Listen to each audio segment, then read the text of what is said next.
Shalom Bapak Ibu, Saudara-saudari yang dikasihi Tuhan. Saya mewakili Majelis Jemaat GKK Makassar mengucapkan selamat tahun baru 2021. Kita bersyukur untuk pimpinan Tuhan, penyertaan Tuhan sepanjang tahun 2020 yang boleh kita lewati. Hari ini kita diperkenankan Tuhan boleh memasuki tahun 2021. Itu merupakan anugerah terindah dalam hidup kita. Mari jemaat yang dikasihi Tuhan, saya mengundang kita bangkit berdiri, kita mempersiapkan hati kita di hadirat Tuhan. Kita mau datang menyembah Dia, kita mau memuji Dia.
Dengarkanlah firman Tuhan, 1 Petrus 5 ayat 7. Serahkanlah segala kekhawatiranmu kepadanya, sebab Ia yang memelihara kamu. Pertolongan kita adalah dari Allah yang menciptakan langit dan bumi. Kiranya kasih karunia dan damai sejahtera dari Allah Bapa kita dan dari Kristus Yesus Tuhan kita menyertai kita sekalian. Mari kita berdoa. Bapa kami yang bertakhta di dalam kerajaan surga, Bapa yang sungguh mengasihi kami bersyukur Tuhan untuk kasih setiamu, untuk penyertaan-Mu di dalam hidup kami. Sepanjang tahun 2020 yang boleh kami lewati, dan hari ini kami boleh memasuki tahun 2021. Kami bersyukur Tuhan untuk pimpinan-Mu di dalam hidup kami. Kami menyerahkan ibadah kami di hari yang pertama di tahun ini. Kami mau datang memuji Engkau, kami mau menyembah Engkau, kami mau mendengarkan firman-Mu. Kiranya hadirat-Mu hadir di tengah-tengah kami dimanapun kami berada pada saat ini. Sucikan kami, kuduskan kami ya Bapa. Layakkan kami, ampuni segala dosa dan pelanggaran kami. Agar ibadah kami pada hari ini boleh berkenan di hadirat-Mu. Terima kasih Bapa, terpujilah Engkau. Di dalam nama Tuhan Yesus kami sudah berdoa. Amin. Jemaat silakan duduk. Sepanjang tahun 2020, Tuhan sudah memelihara kita, memimpin setiap perjalanan hidup kita. Di tahun yang baru ini, kita tetap percaya bahwa Bapa Surgawi akan terus memelihara kita.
Jemaat yang dikasihi Tuhan, kita bangkit berdiri, kita akan bersama-sama mengikrarkan pengakuan iman rasuli.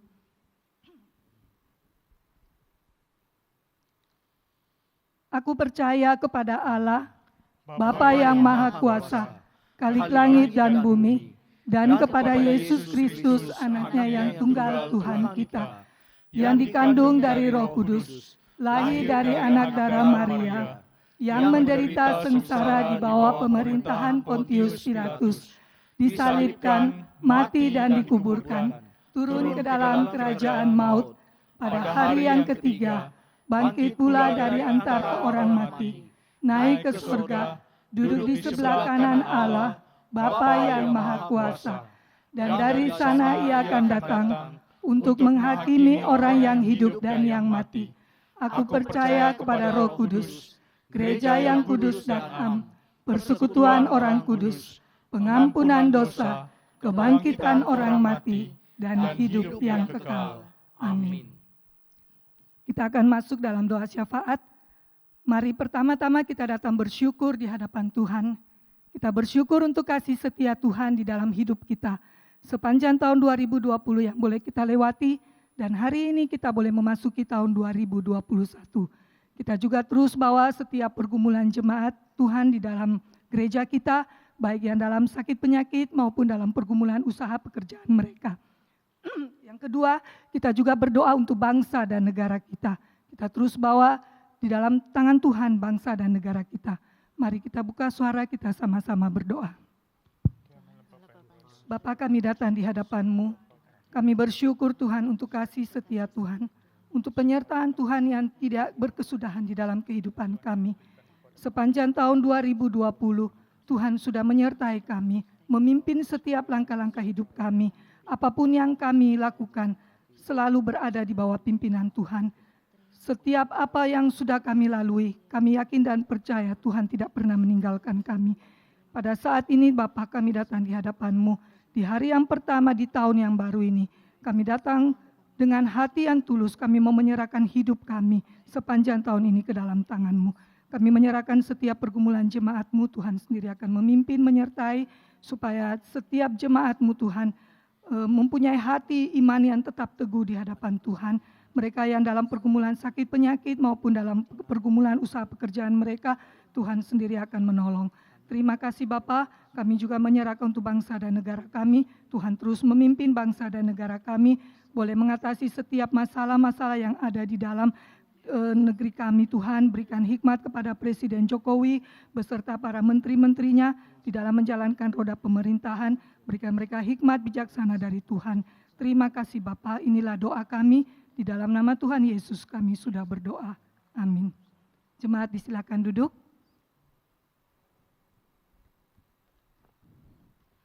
Di dalam perjalanan hidup kita, pasti kita pernah mengalami badai, mengalami goncangan hidup. Tetapi kita tetap percaya bahwa jikalau kita menyerahkan sepenuhnya ke dalam tangan Tuhan, Tuhan akan menolong kita. Karena Dia adalah batu perlindungan kita, perlindungan yang teguh.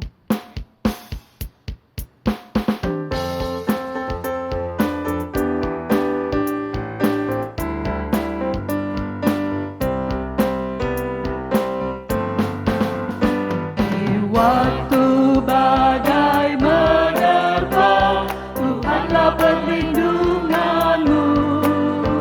Kendati goncang semesta, Tuhanlah perlindunganmu. Yesus gunung batu perlindunganmu, gunung batu perlindungan. Yesus gunung batu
Bacaan bertanggapan pada hari ini berjudul Pengharapan Orang Kristen.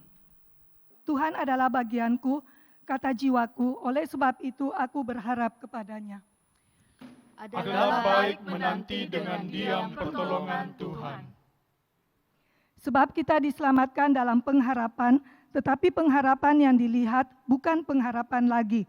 Sebab bagaimanapun orang masih mengharapkan apa yang dilihatnya, tetapi jika kita mengharapkan apa yang tidak kita lihat, kita menantikannya dengan tekun. Pengharapan itu adalah sau yang kuat dan aman bagi jiwa kita yang telah dilabuhkan sampai ke belakang tabir. Setiap orang yang menaruh pengharapan itu kepadanya, menyucikan diri sama seperti Dia yang adalah suci.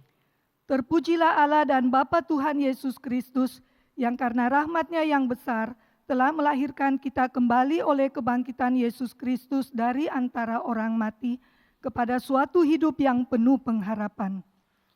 Untuk menerima suatu bagian yang tidak dapat binasa, yang tidak dapat cemar, dan yang tidak dapat layu, yang tersimpan di sorga bagi kamu.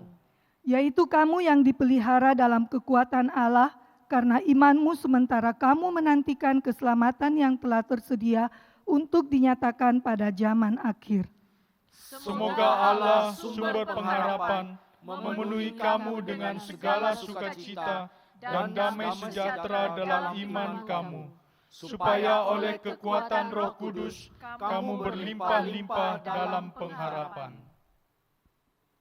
Kita akan mendengarkan kebenaran firman Tuhan. Mari kita persiapkan hati kita di hadapan Tuhan. Kita katakan, Tuhan, aku hanya berserah kepadamu.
Saudara-saudara yang saya kasihi di dalam Tuhan, hari ini tanggal 1 Januari, izinkan saya mengucapkan selamat tahun baru, dan biarlah kiranya tahun 2021 ini mampu kita lewati dengan baik bersama-sama dengan Tuhan.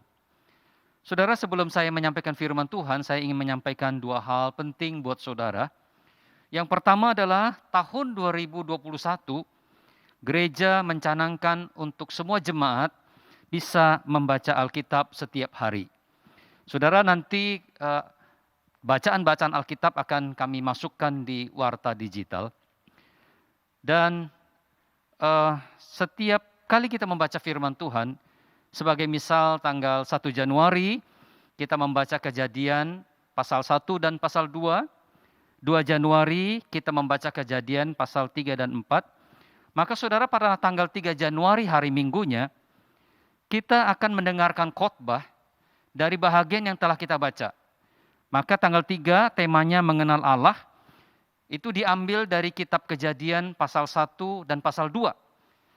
Dan kemudian nanti pada hari Senin tanggal 4, itu Kejadian pasal 5 sampai 7. Senin tanggal 5 Januari, itu ayat pasal 8 sampai pasal 11. Dan demikian selanjutnya. Jadi saudara, ketika saudara membaca Alkitab nanti, maka pada hari Minggunya saudara akan mendengarkan khotbah dari bacaan yang sudah saudara baca. Sehingga ketika saudara membaca dan ketika saudara mendengarkan khotbah, maka itu ada sebuah jalinan yang indah yang saudara bisa pahami dengan baik. Itu pertama, saudara. Dan yang kedua yang saya mau sampaikan kepada saudara, kita ingat bahwa sejak akhir Maret secara khusus tahun 2020 sampai hari ini, kita hanya bisa beribadah secara online. Ya, saudara, kita tidak bisa beribadah secara onsite atau tatap muka, kita secara online. Namun saudara-saudara, saya ingin memberitahukan kepada saudara, bahwa tahukah kita bahwa ibadah online yang setiap minggu bisa ada dan bisa kita saksikan, itu karena ada para pelayan-pelayan Tuhan yang berjuang keras di tengah-tengah pandemi COVID. Sementara kita beribadah di rumah atau kita berada di rumah, maka teman-teman di dalam tim ibadah, baik itu sebagai singer, sebagai pemusik, ya sebagai tim recording atau shoot tim video, tim editor, ya kemudian lighting, LCD, soundman. Nah, saudara, semua itu mereka setiap minggu datang. Ya, mereka mengorbankan begitu banyak waktu, bahkan mungkin di dalam ketakutan, tetapi mereka berjuang supaya ada ibadah. Nah, saudara yang dikasihi dalam Tuhan, kita melihat bagaimana dedikasi mereka, bagaimana mereka terus berjuang di tengah-tengah pandemi COVID ini, supaya kita semuanya bisa beribadah. Oleh sebab itu, maka saya sebagai gembala sidang mewakili gereja, ingin mengucapkan dan mengapresiasi mereka yang sudah berjuang sehingga ibadah online itu masih bisa berlangsung sampai hari ini.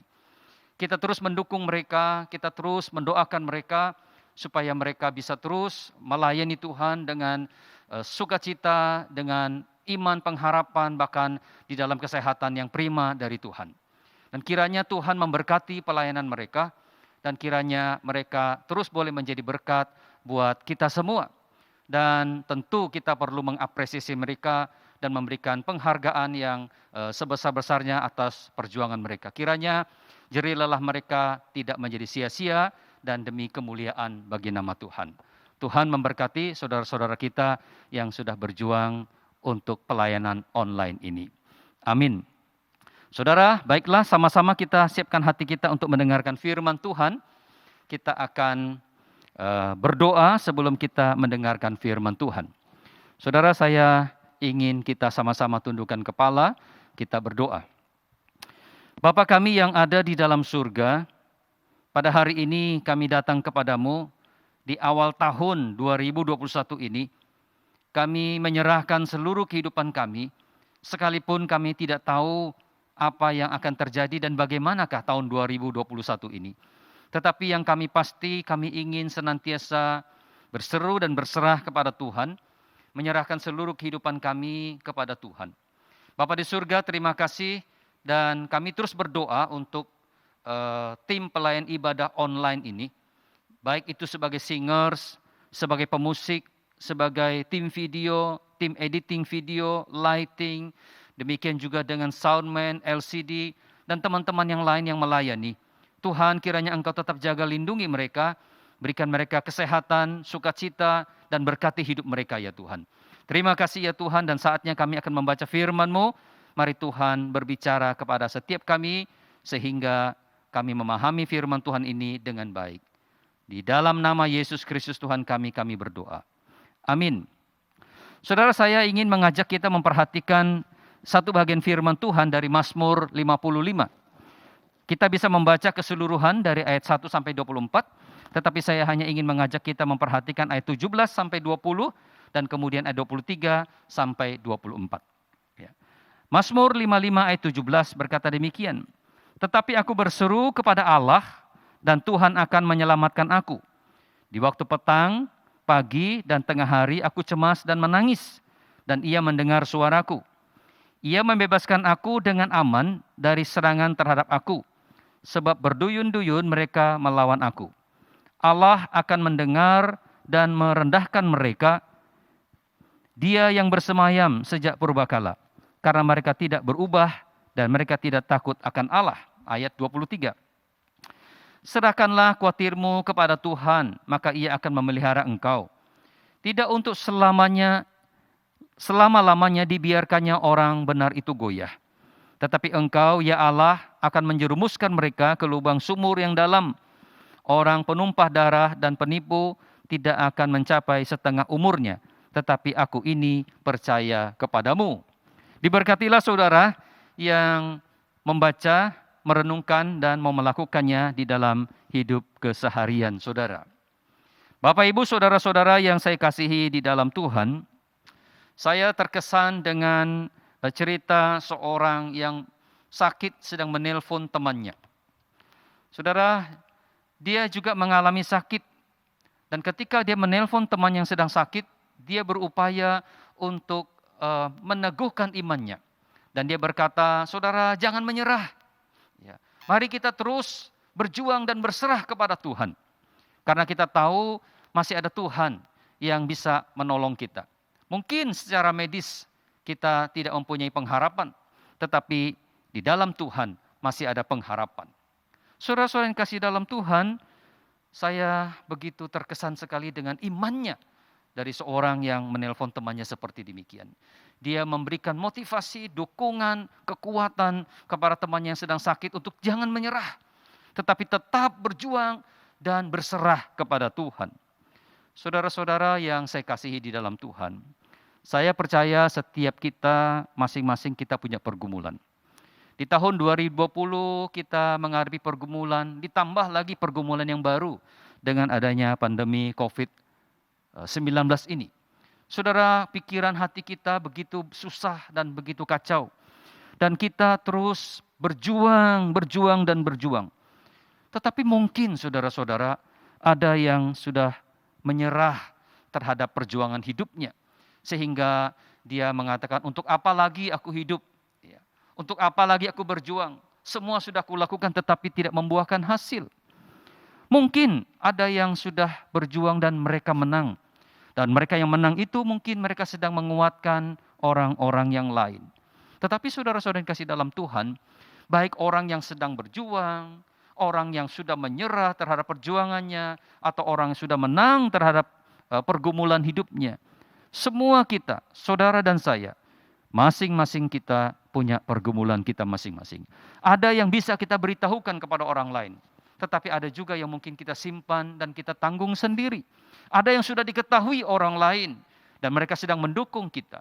Bapak, Ibu, saudara kasih dalam Tuhan, ketika kita membaca Mazmur 55, dan saudara boleh membaca mulai dari ayat 1, maka saudara kita menemukan ada pergumulan yang sedang dihadapi oleh Daud. Ya.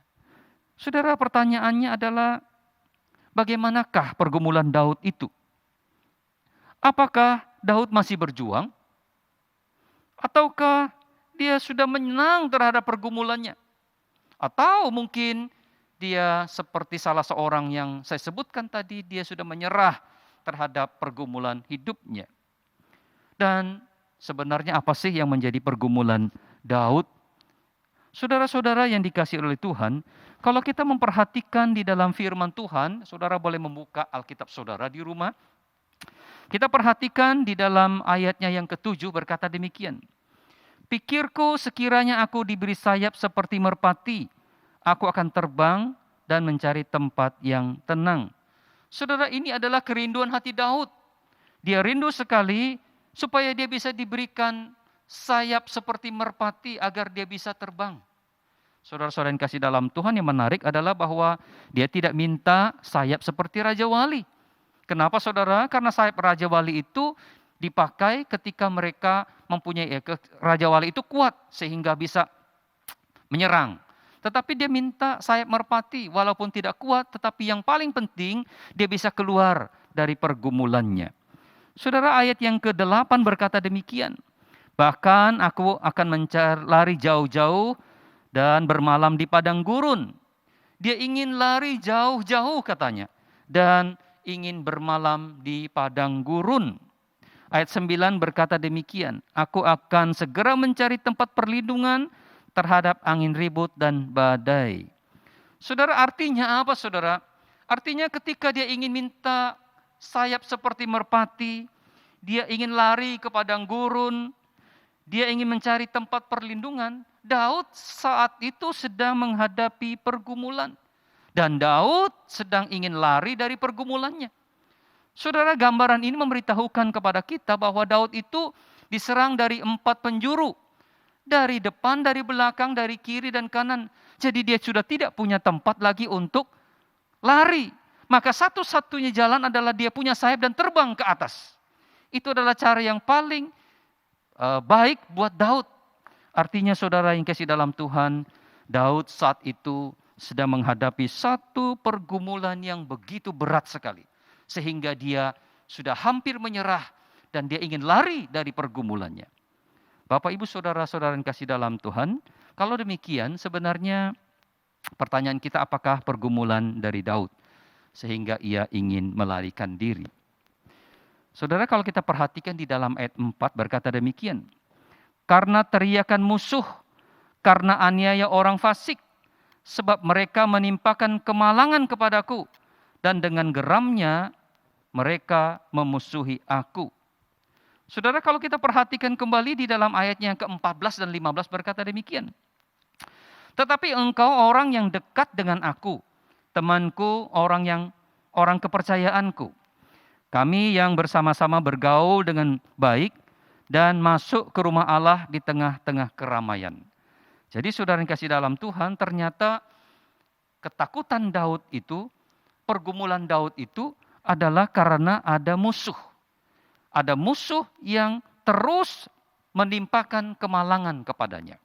Dan yang kedua, yang membuat Daud itu semakin takut lagi dan ingin lari dari pergumulannya adalah karena ada orang dekat yang berkhianat kepada dia. Dia mengatakan, orang yang dekat dengan aku, temanku, orang kepercayaanku, yang biasa kami kumpul-kumpul, yang biasa kami masuk ke rumah Allah bersama-sama. Tetapi kini orang itu menjadi pengkhianat. Oh, saudara yang kasih dalam Tuhan, itulah sebabnya maka di dalam ayat yang ke-5 dan 6 dia berkata demikian. Hatiku gelisah, kengerian maut telah menimpa aku. Aku dirudung takut dan gentar, perasaan seram meliputi aku. Bapak, Ibu, Saudara yang kasih dalam Tuhan, pertanyaan kita, siapakah mereka-mereka ini yang adalah musuh, yang adalah orang dekat, yang menjadi pengkhianat itu?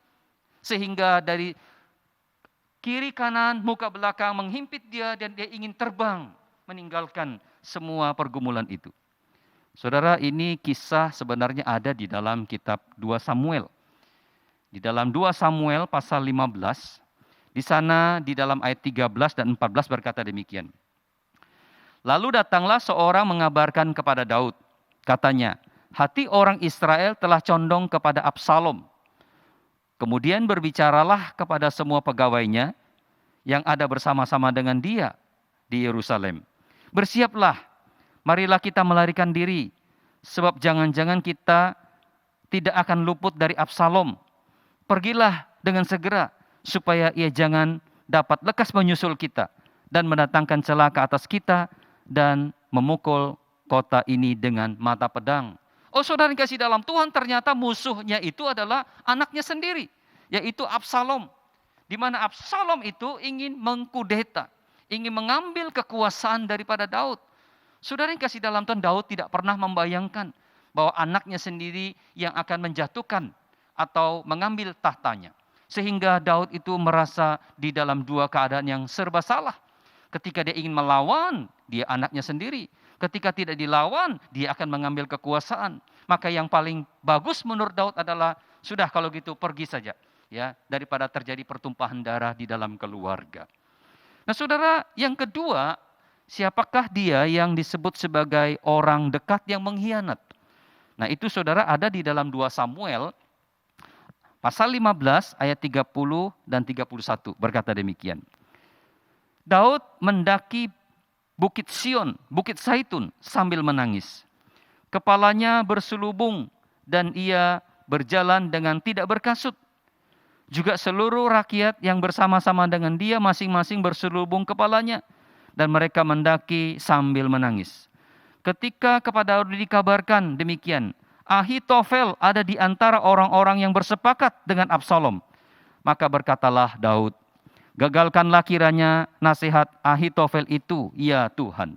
Oh saudara, ternyata Ahitofel yang adalah sebagai penasehat Daud yang selalu memberikan nasihat-nasihat kepada Daud.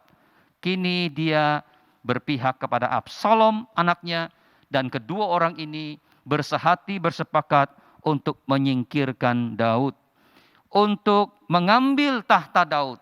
Dan Daud pada waktu itu merasa terancam, dan kemudian Daud merasa tidak ada jalan lain selain dia hanya bisa berseru, berharap kepada Tuhan, atau lari dari pergumulannya. Saudara-saudara yang dikasihi dalam Tuhan,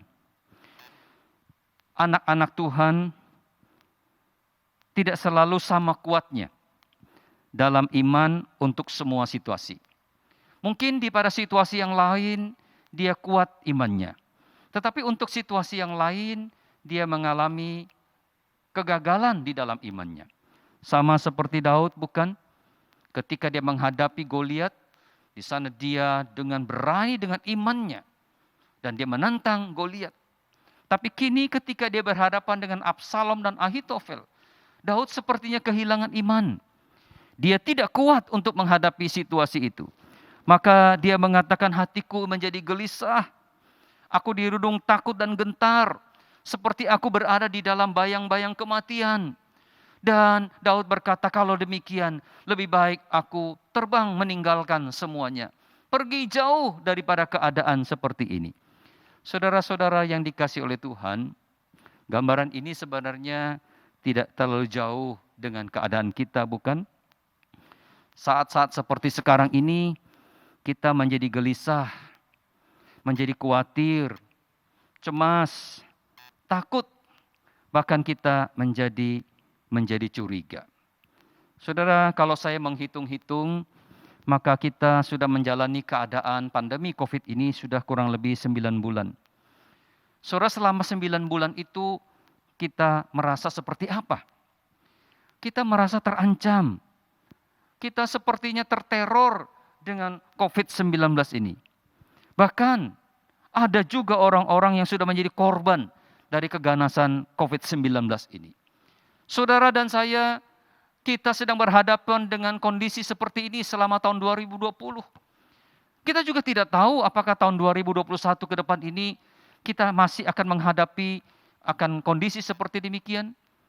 Saudara, kalau melihat tren yang terjadi sekarang ini, seperti di akhir-akhir Desember, saudara, COVID-19 ini semakin mengganas.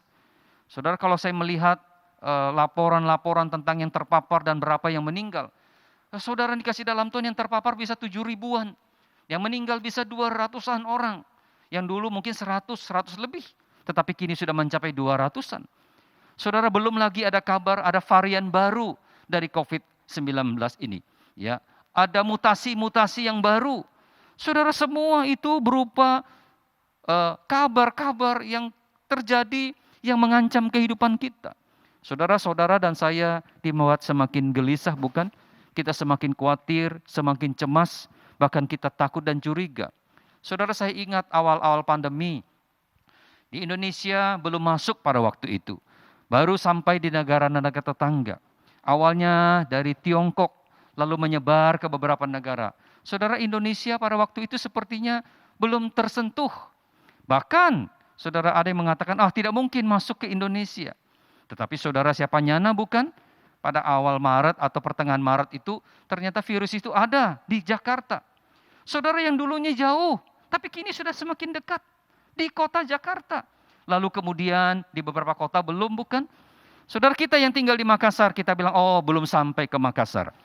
Saudara, apa yang terjadi, saudara? Dalam waktu yang tidak terlalu lama, ada kabar bahwa di Makassar sudah masuk COVID-19. Saudara, mungkin itu di beberapa tempat-tempat, ya, di beberapa kecamatan-kecamatan atau kota. Saudara, mungkin di lingkungan kabupaten kita, ya, kita belum merasa apa-apa. Tetapi saudara, siapa yang bisa mengira? Ternyata di kabupaten kita juga sudah masuk. Ya, semakin dekat. Bahkan saudara, kita mendengar ada tetangga kita yang terpapar COVID. Saudara, semakin mendekat. Saudara, bahkan sekarang kita menemukan ada anggota keluarga kita yang terpapar COVID. Sudah semakin dekat.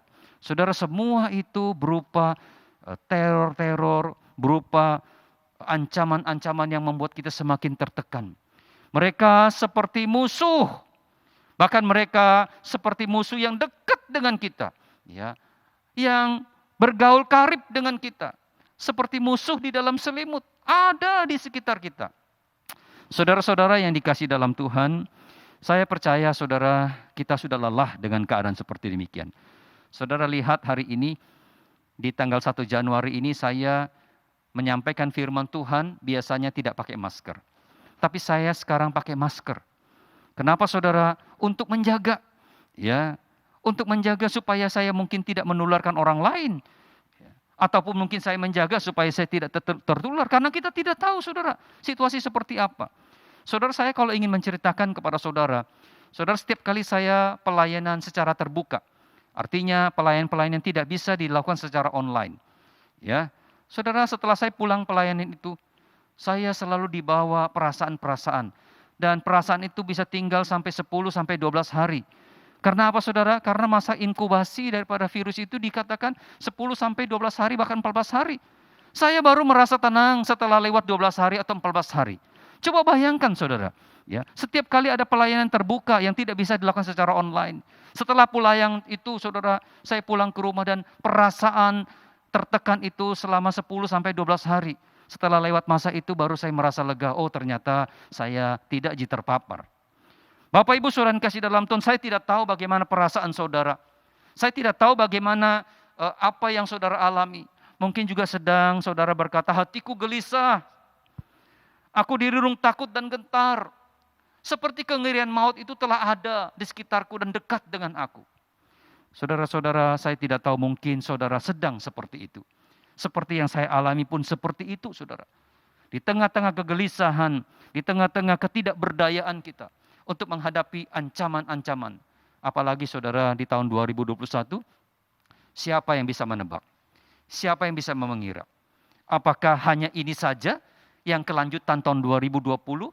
Atau masih ada yang lain? Kita tidak tahu saudara. Kita tidak tahu dari sisi mana menyerang kita. Dari kiri, dari kanan, depan, belakang. Atau mungkin juga saudara, kita akan merasa bahwa dari semua sudut, saya sekarang sudah tidak aman lagi. Saya sudah tidak kuat lagi. Saudara, kadang-kadang saudara dengan ancaman-ancaman seperti itu. Apa yang terjadi sekarang saudara? Kita menunjukkan perilaku-perilaku yang abnormal. Saya ingin memberitahukan atau mengatakan bahwa kita bertingkah laku yang abnormal. Atau di luar dari kewajaran. Sebagainya misal apa saudara? Saudara dulu orang kalau mau pergi kemana-mana, misalnya mau ke bank, katanya dia mandi dulu. Ya, pakai yang wangi-wangi baru ke bank. Sekarang saudara tidak demikian. Ya, biar pakaian sembarang saja. Nanti setelah dari bank baru mandi. Nah, saudara terbalik saudara-saudara ya. Dulu kita ingin tampil cantik. Ya, sekarang sudah tidak lagi. Ya, nanti pulang baru dipercantik diri di rumah. Saudara, kita juga biasa dulu belanja. Ya, kita belanja, apakah semua kita cuci? Tidak, saudara. Ya, ada barang-barang tertentu yang kita cuci, misalnya buah-buah, sayur-sayur kita cuci. Tapi sekarang saudara, ketika saudara belanja, baik sayur, baik itu buah-buah, atau yang di dalam bentuk kemasan-kemasan plastik, apa yang saudara lakukan? Saudara, kita cuci semuanya. Ya, bahkan ada uang pun kita cuci. Ya, direndam deterjen, lalu kemudian kita jemur. Ya, baru ada juga orang yang uang disetrika. Dulu baju saja disetrika saudara, tapi sekarang uang sudah disetrika. Saudara, itu adalah perilaku-perilaku yang saya boleh katakan abnormal. Ya, tidak seperti biasanya. Kenapa kita bisa lakukan seperti itu? Oleh karena kita merasa takut. Ya, karena apa saudara? Kita lengah sedikit, ancaman itu akan mengganggu kita. Kita lengah sedikit, maka dia akan mengambil kehidupan kita. Saudara, juga ada perilaku-perilaku yang lain bukan? Dulu saudara, makanan yang kita panasin itu adalah makanan yang dingin bukan? Ya, kalau makanan kita sudah dingin, kita ingin makan panas, maka kita panasin. Tapi saudara, berbeda dengan sekarang saudara. Ketika kita beli makanan bawa ke rumah, ya makanan itu masih panas, tapi tetap kita panasin. Nah, saudara bayangkan, jadi sekarang makanan itu tidak enak rasa aslinya seperti dulu. Ya, makanan panas dipanasin ulang. Ya, jadi kalau yang sudah lembek tambah lembek. Ya. Saudara, itulah perilaku kita. Ya, yang kita lakukan di tengah-tengah pandemi COVID seperti demikian. Apalagi saudara, ya dulu kita senang punya teman. Ya, sekarang saudara kita berupaya sebaik-baiknya menghindar dari teman. Ya, teman itu seperti dianggap sebagai musuh. Ya, kenapa saudara? Karena kita khawatir jangan-jangan dia habis kumpul sama orang bisa membawa virus kepada saya. Saudara, masih banyak lagi ya perilaku-perilaku abnormal yang kita lakukan di dalam hidup ini. Kenapa saudara? Karena COVID-19 ini. Dengan kata lain saudara, bahwa semua telah menjadi musuh. Ya, semua sudah menjadi lawan bagi kita. Semua sudah menjadi musuh yang mengintai kehidupan kita. Saudara bayangkan saudara, kalau semua sudah mengintai kehidupan kita, semua telah menjadi musuh kita, di mana damai sejahtera kita? Di mana ketenangan hati kita? Di mana kita bisa lebih rileks sekarang? Oh saudara, sulit bukan? Karena dari kiri, kanan, muka belakang, atas bawah, mungkin dari atas juga sudah. Kita sudah seperti tertekan. Kenapa? Semua telah menjadi musuh. Saudara-saudara yang kasih dalam Tuhan, kalau demikian saudara keadaan kita, saya rasa kita mungkin akan berkata, ya sudahlah, daripada kita keadaan seperti demikian, aku sudah menyerah saja. Ya, aku tidak tahu lagi berbuat apa. Ya sudahlah, kalau begitu sudah aku menyerahkan hidup saya begini saja, tidak usah bikin apa-apa lagi. Mungkin saudara kita menghadapi situasi yang seperti demikian. Tetapi saudara, hari ini Daud mengajarkan kembali kepada kita.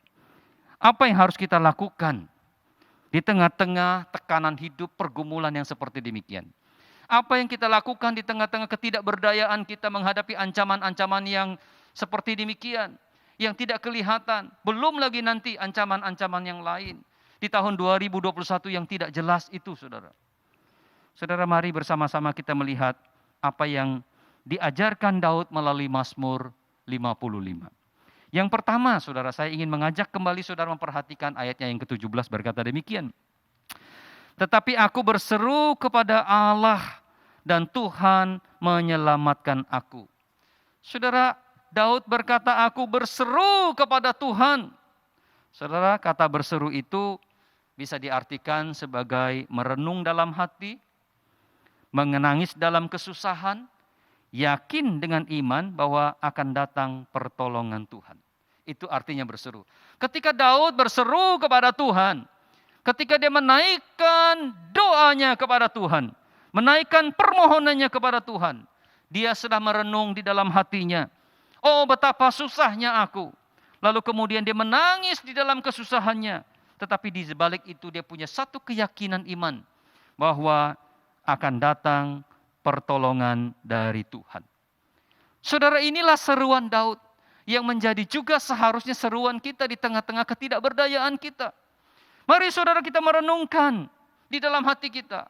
Oh saudara, kita boleh menangis di dalam kesusahan kita, tetapi jangan lupa kita harus yakin dengan iman kita bahwa ada pertolongan dari Tuhan. Saudara-saudara yang kasih dalam Tuhan, ketika kita membaca di dalam kitab Samuel, ya, di dalam kitab Samuel pasal 1 ayat 10 dan 18. Di sana berbunyi demikian. Dan dengan hati pedih, Hana berdoa kepada Tuhan sambil menangis terseduh-seduh. Sesudah itu berkatalah perempuan itu atau Hana, biarlah hambamu ini mendapat belas kasihan daripadamu. Lalu keluarlah perempuan itu atau Hana, ia mau makan dan mukanya tidak muram lagi. Saudara, kita tahu cerita Hana bukan? Ketika dia bermohon kepada Tuhan supaya dikaruniakan anak. Tetapi orang-orang yang dekat-dekat sama dia selalu mengejek-ejek dia. Sampai dia merasa tidak nyaman, hidupnya tertekan, hatinya susah. Sampai berjam-jam dia berdoa di bait Allah. Sampai seolah-olah dilihat oleh Imam Eli sebagai orang yang mabuk. Tetapi Hana bilang, bukan. Aku bukan perempuan yang mabuk. Tetapi justru di dalam kesusahan hatiku, aku berseru kepada Tuhan. Di dalam hati yang menangis, aku memohon kepada Tuhan. Dan saudara, di dalam seruan dan permohonannya itu, dia percaya bahwa Tuhan akan berpihak kepada dia. Dia percaya bahwa dengan imannya akan datang pertolongan. Dan setelah apa yang terjadi saudara, di dalam ayat 18 tadi, maka Hana itu keluar dari bait Allah dan dia tidak muram lagi mukanya. Dia bisa makan dan mukanya tidak muram lagi. Artinya apa, saudara? Artinya ketika dia berseru kepada Tuhan, di dalam kepedihan hatinya, di dalam tangisannya, dia juga mempunyai iman kepada Tuhan, bahwa Tuhan itu adalah Tuhan yang bisa dipercaya, bahwa Tuhan itu adalah Tuhan yang bisa menolong dia, mengeluarkan dia dari permasalahannya. Imannya yang berkata demikian. Bapak, Ibu, saudara-saudara yang kasih dalam Tuhan, ketika hari ini saudara dan saya, ketika kita sedang menghadapi tekanan pergumulan yang semakin datang bertubi-tubi kepada kita, dari kiri, kanan, muka, belakang, yang menghimpit kita, yang dekat dengan kita. Kita menjadi gelisah, kita menjadi takut, kita menjadi gentar, khawatir. Bahkan mungkin kita sudah mau menyerah. Saudara, ingatlah seruan Daud. Dia berseru kepada Tuhan di dalam hatinya yang pedih. Dia menangis di dalam kesusahannya. Tetapi dia juga yakin dengan imannya bahwa pertolongan itu datang dari Tuhan. Bapak, Ibu, saudara yang kasih dalam Tuhan, marilah kita jangan menyerah, tapi justru kita berserah kepada Tuhan. Kita berseru kepada Tuhan, menyerahkan seluruh pergumulan hidup kita kepada Tuhan. Saudara, mari kita imani bahwa Tuhan akan menolong kita, memberikan jalan keluar. Saudara, satu tokoh lagi di dalam Alkitab yang kita bisa lihat dari Daniel. Ya, Daniel pasal 6 ayat 11 berkata demikian. Demi didengar Daniel bahwa surat perintah itu telah dibuat, pergilah ia ke rumahnya. Dalam kamar atasnya ada tingkap-tingkap yang terbuka ke arah Yerusalem. 3 kali sehari ia berlutut berdoa yang biasa dilakukannya. Saudara, kalau kita membaca di dalam Mazmur 55, di dalam ayat 18 berkata demikian. Setelah Daud berseru kepada Tuhan, minta Tuhan menyelamatkan dia, maka dia di dalam ayat 18 berkata demikian. Di waktu petang, pagi, dan tengah hari aku cemas dan menangis, dan ia mendengar suaraku. Artinya apa ini, saudara? Artinya ketika dia berhadapan dengan sesuatu yang menyusahkan hatinya, yang membuat dia cemas, menangis, dia bukan hanya berseru kepada Tuhan saja, tetapi dia berseru di dalam segala kerinduan hatinya, dan akan dia membawanya sehari itu 3 kali. Pagi, siang, dan sore. Saudara, hal ini sudah dilakukan oleh Daniel. Ketika Daniel mendapatkan surat ancaman itu, saudara, apa yang dilakukan oleh Daniel? Dia masuk ke dalam kamarnya, 3 kali sehari dia berdoa, berseru kepada Tuhan. Bapak, Ibu, saudara yang kasih dalam Tuhan, biarlah kedua tokoh ini, baik Hana maupun Daniel, juga menjadi inspirasi buat kita. Di tengah-tengah persoalan pergumulan hidup kita. Saudara, jangan kita hanya lipat tangan, tetapi masih ada Tuhan di atas sana yang masih mau mendengarkan seruan kita. Mari saudara, kita menaikkan doa-doa kita kepadanya. Mari kita menaikkan permohonan kita kepadanya di dalam hati yang pedih, di dalam tangisan kesusahan kita, tetapi dalam satu keyakinan iman bahwa Tuhan adalah Tuhan yang akan menolong kita pada waktunya. Saudara, jangan kita menyerah terhadap keadaan ini. Saudara, hari ini, sepanjang tahun ini saya menghimbau saudara-saudara sekalian. Mari saudara, di dalam doa-doa pribadi saudara, naikkan seruan itu kepada Tuhan. Saudara, kalau punya waktu, saudara bisa mengikuti Zoom di dalam doa malam. Saudara bisa berseru bersama-sama untuk kita bisa menang terhadap segala tantangan ini. Untuk kita bisa menang terhadap segala pergumulan ini. Jangan hanya lipat tangan, saudara. Tetapi marilah kita melipat tangan, namun kita berseru kepada Tuhan. Meminta Tuhan menolong kita untuk kita bisa keluar dari pergumulan kehidupan kita. Saudara, yang terakhir adalah, mari saudara, kita bukan hanya berseru saja kepada Tuhan, tetapi juga Tuhan mau kita bersama-sama berserah kepada Tuhan. Di dalam ayatnya yang ke-23 berkata demikian, serahkanlah khawatirmu kepada Tuhan, maka ia akan memelihara engkau. Tidak untuk selama-lamanya dibiarkannya orang benar itu goyah. Saudara, di dalam Amsal pasalnya yang ke-16 ayat 3 berkata demikian. Serahkanlah perbuatanmu kepada Tuhan, maka terlaksanalah segala rencanamu. Saudara, apakah artinya serahkan atau berserah itu? Saudara, serahkan atau berserah itu adalah menyerahkan segala sesuatu kepada Tuhan, karena percaya Tuhan akan menggantikan atau memberikan yang terbaik. Sekali lagi saudara, berserah itu artinya menyerahkan segala sesuatu kepada Tuhan, karena kita percaya bahwa Tuhan akan menggantikan atau memberikan yang terbaik kepada kita. Saudara, kita ingat cerita bagaimana Abraham di dalam kitab Kejadian pasal 22 ayatnya yang ke-12 berkata demikian. Lalu Tuhan berfirman, jangan bunuh anak itu dan jangan kau apa-apakan dia. Sebab telah ku ketahui sekarang bahwa engkau takut akan Tuhan dan engkau tidak segan-segan untuk menyerahkan anakmu yang tunggal kepadaku. Saudara, kisah ini memberitahukan pada kita ketika Abraham mempersembahkan Ishak, saudara, sebelum melakukan tindakan-tindakan yang lebih jauh, Tuhan sudah memanggil, memberitahukan Abraham supaya engkau jangan apakan anak itu. Dan Tuhan menggantikan dengan seekor domba. Itulah namanya berserah. Menyerahkan kepada Tuhan dan kita percaya bahwa Tuhan akan menggantikan atau memberikan yang baik buat kehidupan kita. Nah, ketika Daud dia sudah berseru kepada Tuhan, saudara, dia tidak hanya berhenti sampai sana, tetapi dia menyerahkannya kepada Tuhan. Apa yang menjadi pergumulannya itu diserahkan kepada Tuhan. Seperti Hana, setelah dia berdoa, dia menyerahkannya kepada Tuhan, lalu ia keluar, ia mau makan dan mukanya tidak muram lagi. Artinya apa, saudara? Kadang-kadang kita itu lupa. Setelah kita berseru, kita lupa menyerahkan kepada Tuhan. Ya. Atau ketika setelah berseru, kita menyerahkan kepada Tuhan, tetapi kita ambil kembali, kita pikul. Kita tidak yakin bahwa Tuhan akan menggantikan atau memberikan yang baik kepada kita. Saudara, beda dengan apa yang diserukan oleh Daud. Dia menyatakan seluruh kekhawatiran kita serahkan kepada Tuhan. Dia yakin bahwa dia akan memelihara hidupnya. Dan dia bisa lega untuk menjalani kehidupan ini. Saudara-saudara yang kasih dalam Tuhan, hari ini marilah bersama-sama. Ketika kita menghadapi tantangan pergumulan di tahun 2021 yang semakin kita tidak tahu, tidak pahami. Kita diminta untuk berseru kepada Tuhan, ya.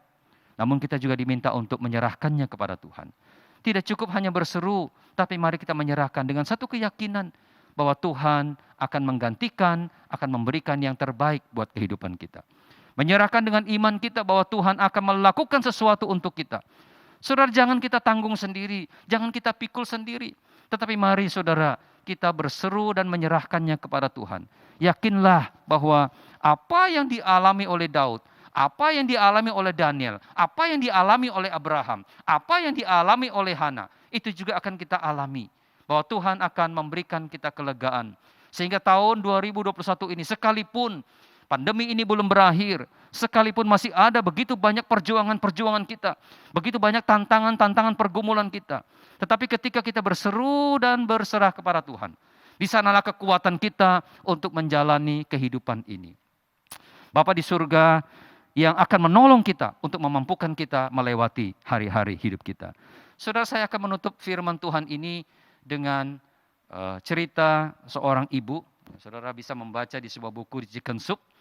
Buku itu menceritakan ada seorang ibu yang mempunyai anak sematawayang, seorang perempuan, yang dibesarkannya dengan penuh susah karena suaminya sudah tiada. Saudara, dengan perjuangan dia membesarkan anak ini, dia mengajarkan ajaran-ajaran Kristen yang begitu ketat kepada anak ini. Ketika anak ini telah berusia 17 tahun, saudara, anak ini secara mengejutkan bilang sama mamanya, "Mah, sekarang saya sudah umur 17 tahun. Ya. Sesuai dengan aturan negara kita. Anak yang 17 tahun bisa hidup merdeka, mandiri. Dan mulai hari ini Mama, saya sudah tidak mau lagi tinggal di rumah ini. Saya ingin hidup bebas.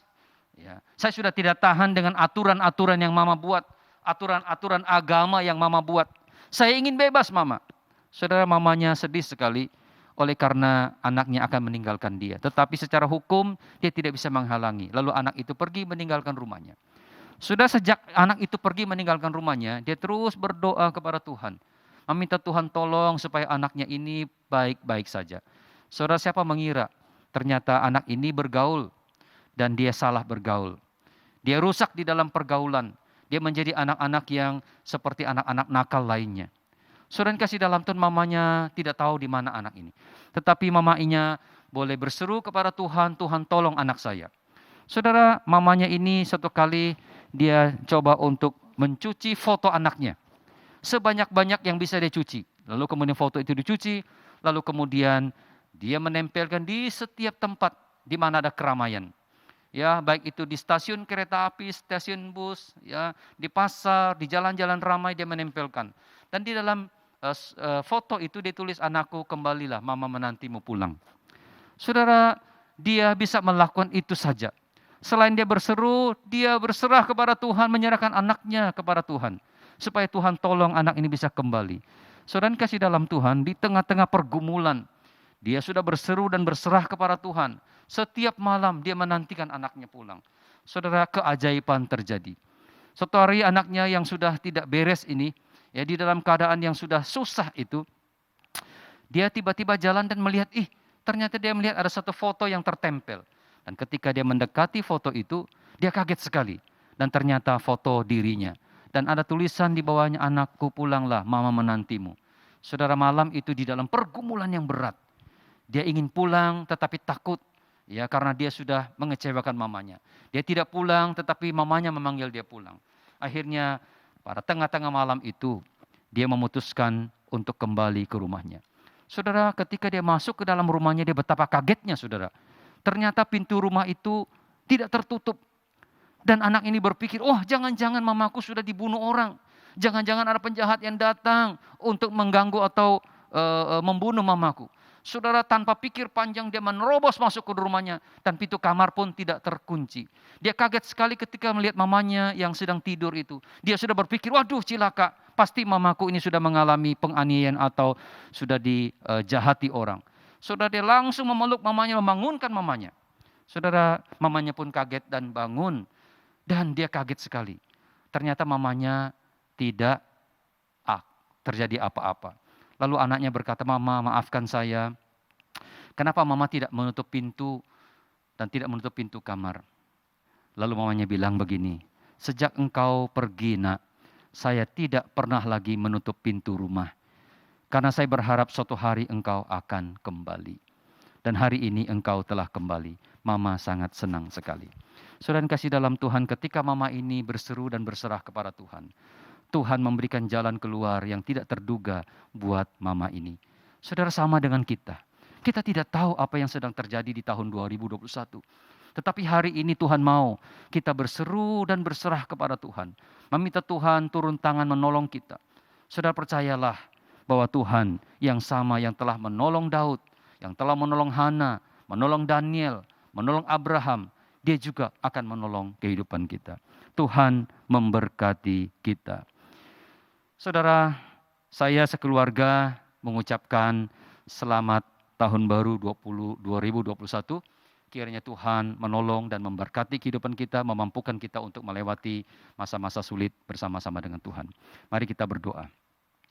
Bapa kami yang ada di dalam surga, terima kasih untuk kekuatan, untuk firman yang Tuhan berikan buat kami, menjadi bekal buat kami untuk menjalani tahun 2021. Ya Tuhan, mampukan kami untuk tegar berdiri, mampukan kami untuk tetap menang, tidak menyerah terhadap pergumulan hidup kami. Tetapi ajari kami untuk berseru dan berserah kepadamu ya Tuhan.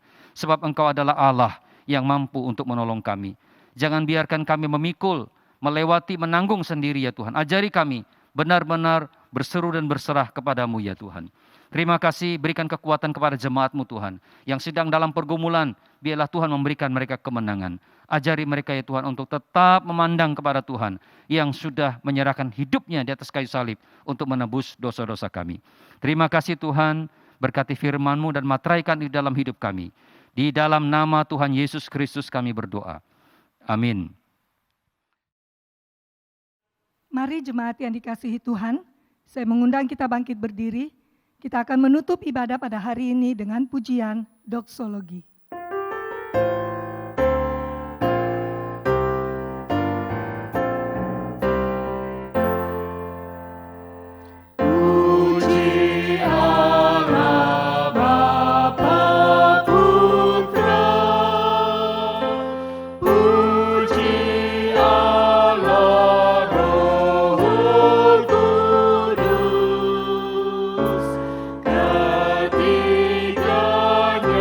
Ketiganya